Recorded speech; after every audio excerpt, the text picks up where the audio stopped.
On this week's episode of Black, White, Red All Over, I'm back! I'm actually here this time. Now Vic's show is 20% more Vic. Only 20%? That's it? That's all right, that's fine. That's all right. Listen, we got some good books that we're going to read, recommend, and review, and we're going to tell you all about them in just a second. Stay tuned! That one. Yes. Dude, you don't even know how good that one is.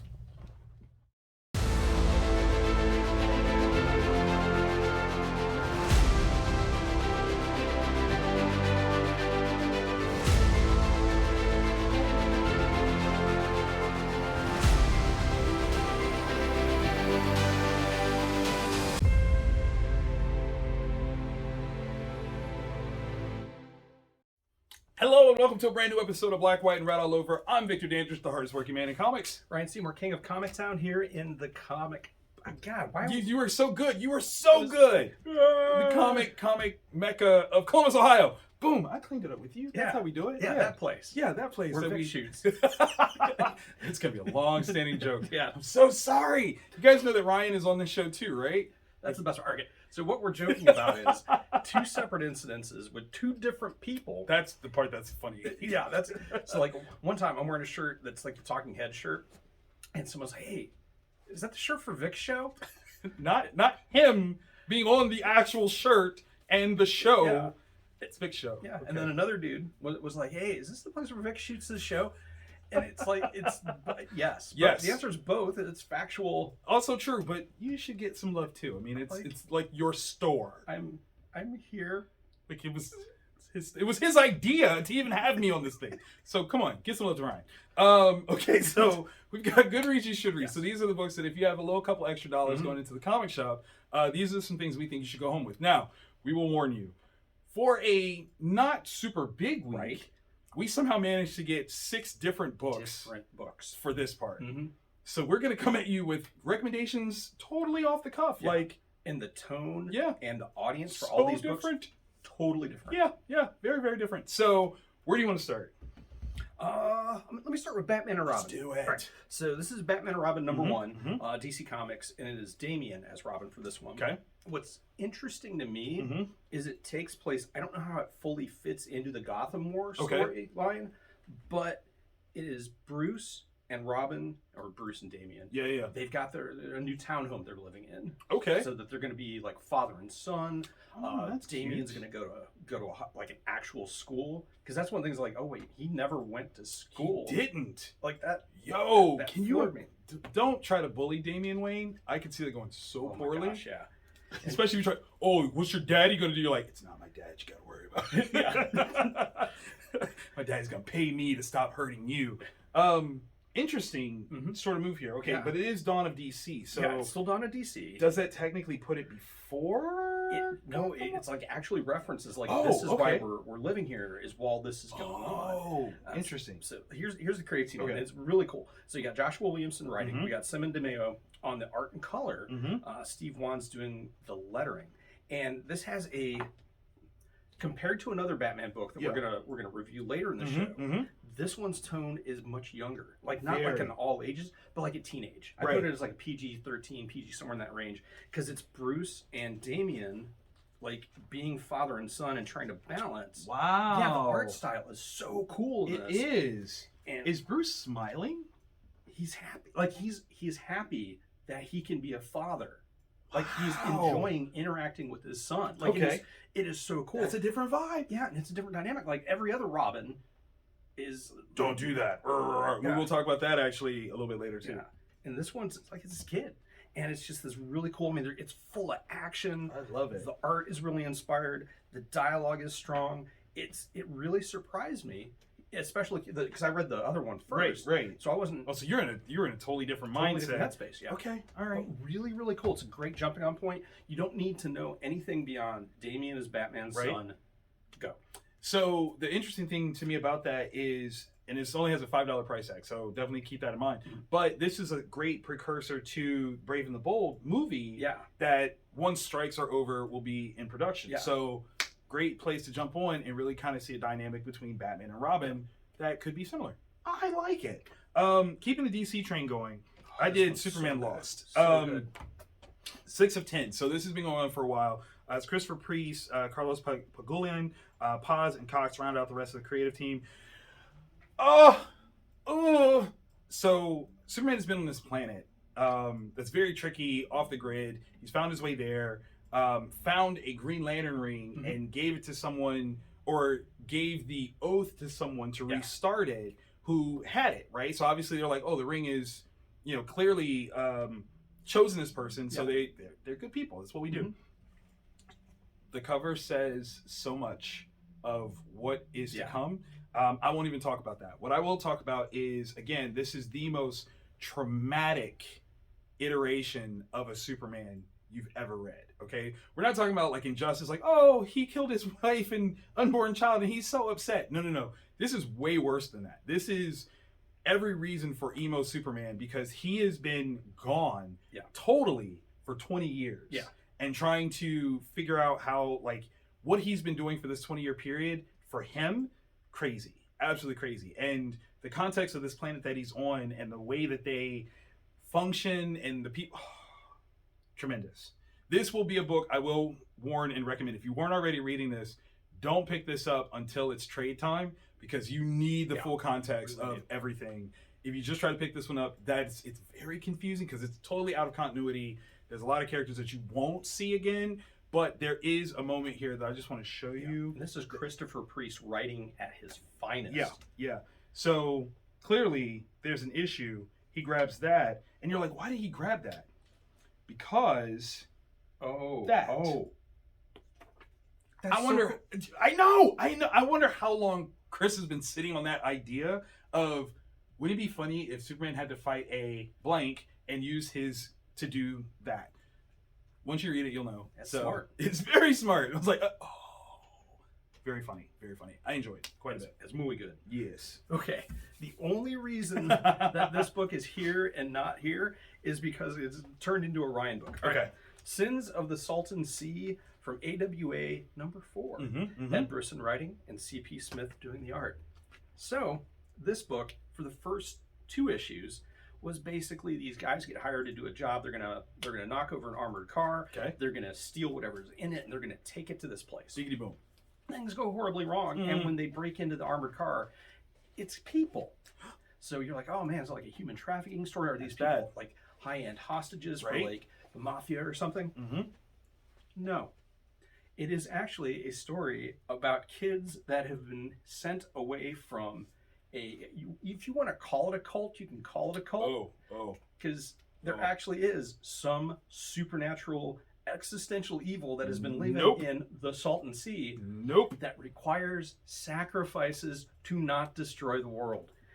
That's where we are. And the thing is, the protagonist, the good guy, has no experience with this group. So it's all BS. He's like, no, there's no... That's not real. There is no monster in the water that's causing earthquakes. I mean, totally. But he's wrong. And so he's trying to do the right thing. Like, I'm not going to let those kids get back there. They're going to get killed. No, cancel that noise. I'm saving them. And he doesn't know. It's fantastic. I'm not going to lie. Like, when Ryan said that things took a turn, I looked at the cover and I saw that there were tentacles. And I was like, that's it. Nope, it's a Ryan book. It's a Ryan book. Not doing it. No, thank you. Mishigosh. Okay, so kind of keeping into that vein, I took on Bloodborne, The Bleak Dominion from Titan Comics. This one is done by Colin Bunn, who we love, Kowalski, and Simpson. Now, here's the thing that really inspired me about reading this. This is based on the video game series, Bloodborne. I never played this game. I'll flat out tell you that. But what I love is within this book itself, there is an ad that basically is promoting a series of books based on games. Next level graphic novels for the gamer in you. This is the brilliant sort of marriage of 2 different geekdoms.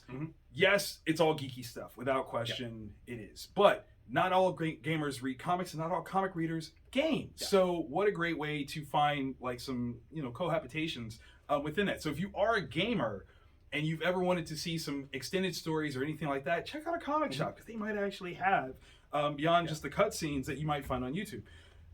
So not being familiar with this at all, I'm coming in blind. The biggest reason why I picked it up, Colin Bunn. Okay, without question.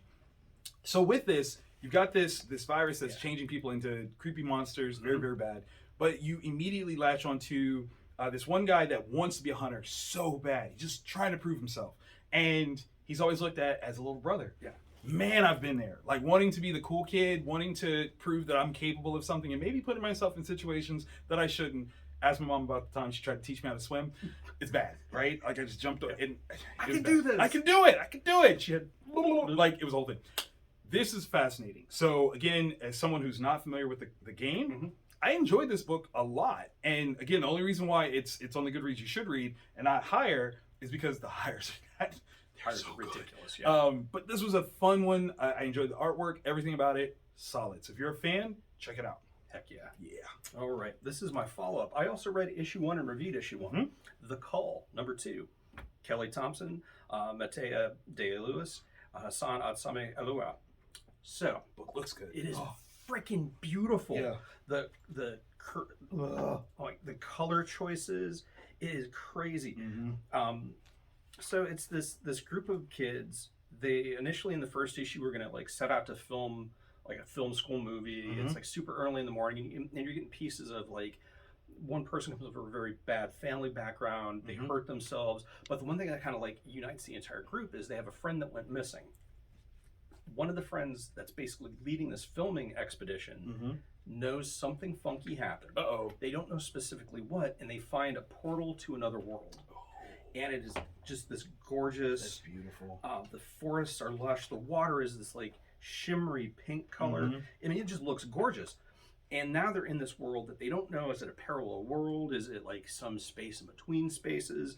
You know, they don't know if these things are evil. They don't know if they're good. Right. And they're just trying to find their friend. Nice. But they're now succumbing to the different things that are happening in this space.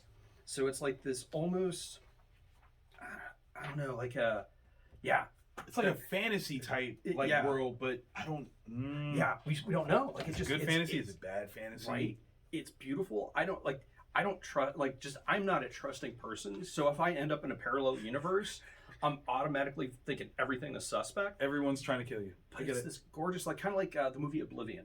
Okay. Where it was beautiful, but you don't know what's there to destroy your soul and what isn't, and that's kind of where we're at. I like it. Character building, it's very character driven in terms of these people's backgrounds and their motivations. So yes, and it's only issue 2. Okay, I like it. I tackled Daredevil number 1. So Saladin Ahmed, Aaron Cooter, Jesus Bertrov. Okay, so I have not been following Daredevil as of late, and apparently there's some things that have happened. Yes. Matt has gone to hell to save people, sacrificed himself perhaps, I don't know. But apparently he's back and he doesn't know how or why that has happened. In fact, he's not even 1,000,000% certain that he is Matt Murdock. It doesn't seem like he seems kind of disconnected, if you will, as though he has been given a clean slate. Not new eyes though. I feel like that's rude, but I just want to throw that out there. That was mean. You can start over. You're still blind. You're still blind though, okay? Like you have all these attributes and things like that, but whatever. The interesting thing to me though is that this seems to be like wholly taking the continuity of things that came before. Elektra being Daredevil, Matt, again going to hell and coming back. He's now a priest. Like I don't even know if that fits. Like that totally fits his character. Totally fits. And I think that's one of the more interesting things is they are playing around with religion a bit more in this one. And it kind of makes you think like, okay, out of any character that can kind of straddle the line between street level crime fighting and maybe some occult, it would be Daredevil. Like highly religious figure. He's clearly representing a devil. Like there's things, so many things. And I don't think we've seen anything like that since Kevin Smith wrote it. Like been forever. Right? Like that's a long time. It's a very long time. Big read, good read. I enjoyed it. Again, one of the reasons why it's over here and not over here is because that's how good these books were. So if you have some extra dollars, definitely. I mean, we've given you six new titles. If you can't find something to read this week, stop it. Yes, you can. So we're gonna be right back. Quick commercial break. But when we come back, it's the must reads. These are the ones that if you go to the shop, you need to go home with them. So come back. We'll see you in just a second.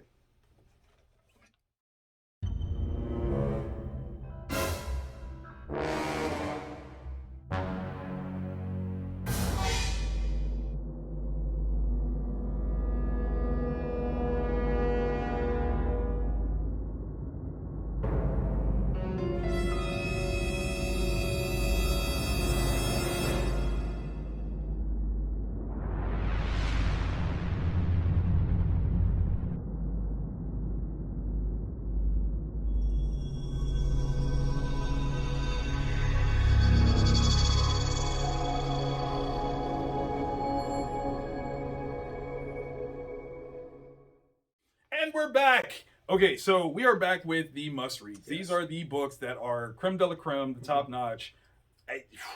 I mean, and this we were very divided on our suggestions in the first part. Right. This we're pretty unified. Yeah. We got at least 2 that are the same. Then we differ on one, but I think we I mean, hands down, we know what our book of the week is. Yeah. So where do you want to start? Do you want to start on our differences, or you want to start on the ones that is the same? The World's Finest Universe is just amazeballs. Again, I will say, if you guys are not aware, Mark Waid currently is quietly campaigning to be the next editor-in-chief of DC Comics. I don't care what he says. I don't care what anybody else says. Yeah. That's what he's doing, because he is writing these titular, seminal characters in a way that is both refreshing and modern, but classic all at the same time. I don't know if anyone else is actively bridging the gap between 2 different generations of readership like Mark Waid. Yeah. I said what I said. I meant what I said it.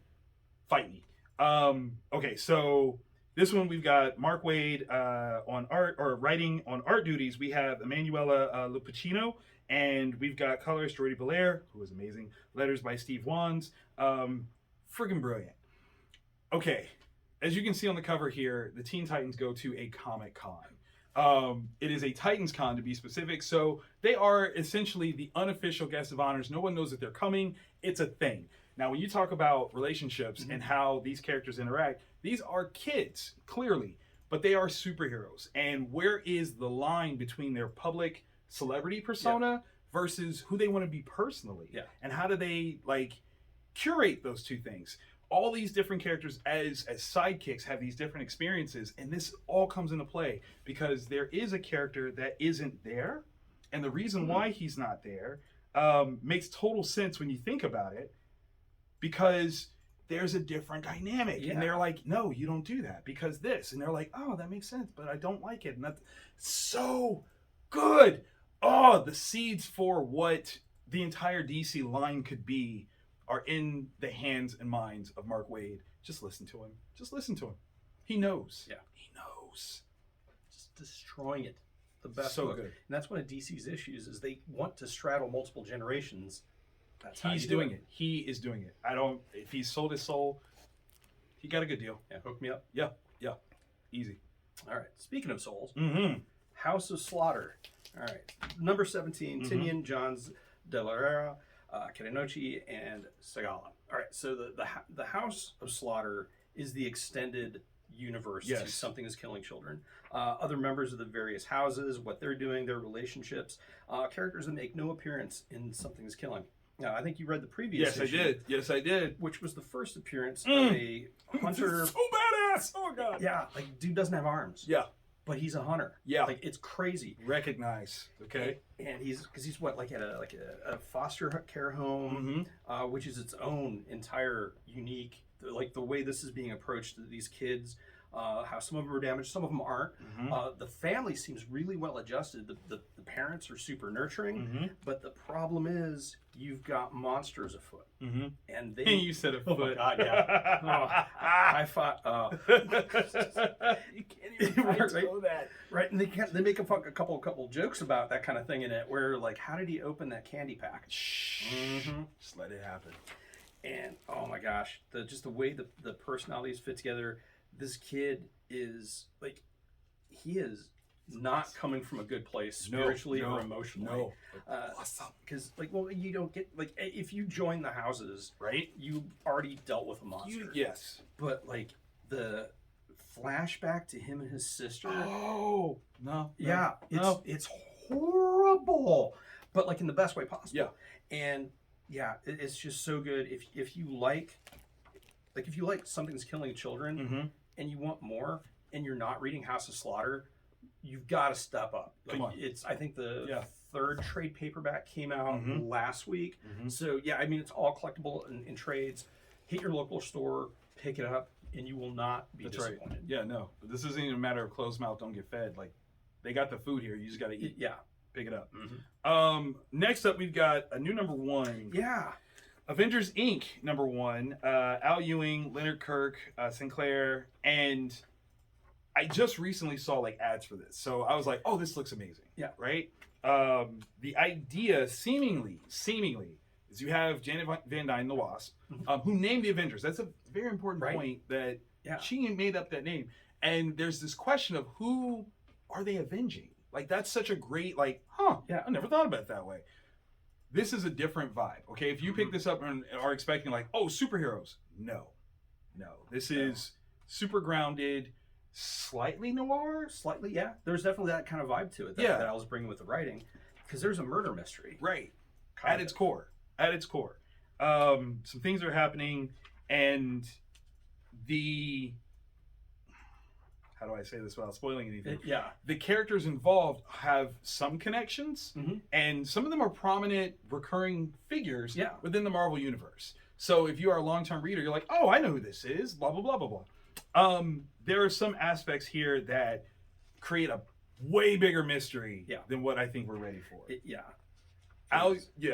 That panel and that panel. I was like, wait a minute. That's Al Ewing is proving to be deft with certain types of characters, coming at them from different iterations that are both brilliant but freaky all at the same time. So because that scene in I'm like, whoa, not cool. But one of the things I think is most important is the showcase of Janet Van Dyne as more than just a face. She was a very smart person. Could have been a detective, as I understand it, in the early days of Marvel Comics. So returning her to those roots, very important. Very. Okay? She wasn't just the girl on the team. Okay? She didn't just, oh my God, they caught me. She was hardcore in her own right. Recognize. And there's a name that's used that has an association, but we don't know if that. I can't wait. That's gonna be issue 2. I'm like, okay, I gotta know. Gimme. I want it. Speaking of gimme, and I want it. Oh. This is a weird one. All right, and I'll explain why here in a second. Batman Gargoyle of Gotham, #1, Raphael Grandpa with Mateus Lopez. This book, the reason I say it's a weird one is if you go to your local shop and they don't have it on the shelves, the reason is it initially was solicited for Saturday for Batman Day. And that's when it was going to be released. DC yesterday, which would have been Monday in the real world, opened that up and changed it. So if you don't see it on the shelves and your shop's like, no, it's a Batman Day exclusive, go back. They're not lying. It really is originally supposed to have been. So hit them up Saturday. They're doing the right thing. That's good on them for that. Here's the thing. This is this generation's Dark Knight Returns. And I say that because Raphael Grandpa, as a artist, creator, writer, carries the spiritual essence of Frank Miller. Like, has gotten bestowed the blessing of Frank multiple times on projects. Like, he's just freaking amazing. Like, I think he's almost traveled the same path. If we find out in some weird sort of multiversal thing that, like, Raphael Grandpa is Frank Miller's kid, it makes sense. Sure, of course. Like, he's done cool stuff with Wolverine, cool stuff with Batman. Like, so good. Because as I was reading it, I'm like, oh my God, this feels like vintage prime Frank Miller.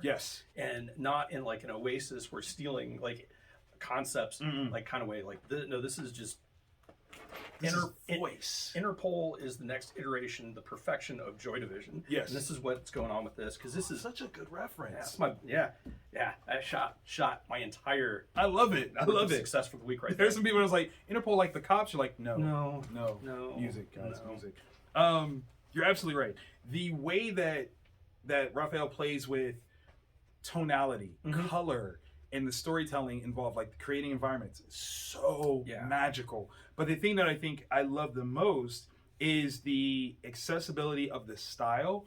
It is almost like a very violent Bugs Bunny cartoon, like in the weirdest way possible, of seeing like a Bugs Bunny cartoon mixed with Batman, and it makes sense. And especially with the story, because that ties in very well, like to the story. Oh, so good. And there's something that Batman keeps saying as like a recurring plan, and I'm like, why hasn't he done that? Like, that is the smartest thing possible. If you really think of yourself in that way, why wouldn't you find a way that immediately? Like, let's shed the yoke that is. Let's get rid of it. You don't have to worry about it anymore. Ever. Because no, it's brilliant. Absolutely. God, absolutely brilliant. And the thing is, when you come up with a character name, Shush. Yeah. There's already a hush. Right. I mean, it's like, nah. Oh, it's a female Hush. Okay. But this character is actually Joker level terrifying. Terrifying. Absolutely terrifying. From the jump. Like, seeing it, I was like, because at first I was like, is that Joker? And then you go, no, it's not. It's not. Yo, like, and the thing that I love is the effectiveness of the attacks are because they're asinine. Mm-hmm. You can't plan for that. Yeah. Like, you hit me with a what? Right? No. Like, no, who does that? Yeah. This guy. Oh, the black and white choice with the so red highlights. Oh my gosh. Yeah, there's no way Batman, like, he plans for everything except that. You can't plan, like, no, that doesn't even make sense. And like the other fight scene where is that? Because I need to make sure I'm looking at the right thing. Because does he? Yeah, that's what I'm saying. Like, so, who does that? It's so cartoon. Yes, so cartoon, which ties in completely to this. Perfectly.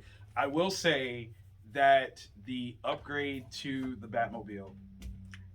I want to flip a chair and a table and a house, because how did we never think that should be the case? Mm-hmm. That is Tony Stark level, right? Genius, right? Yeah. Take away that, because there's no reason to even be able to. Yeah. It'll make sense. There's always a car chase, right? Yeah. This is a different one. Totally different. So good. This is definitely our book of the week. Yes. Okay, without question. If you picked up on the subtle hints that we're throwing out there. Oh God. Get it, read it, love it. Add this to your collection of things that you will be recommending to other people, because you will. Trust and believe.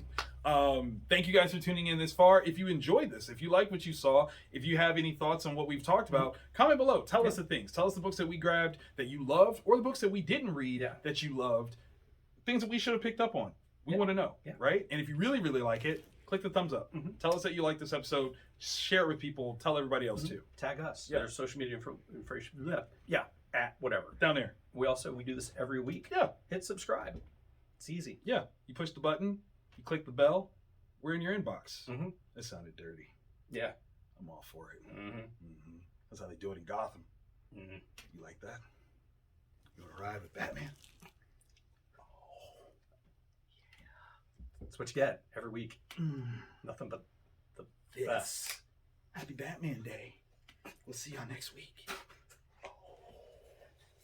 I am the knight.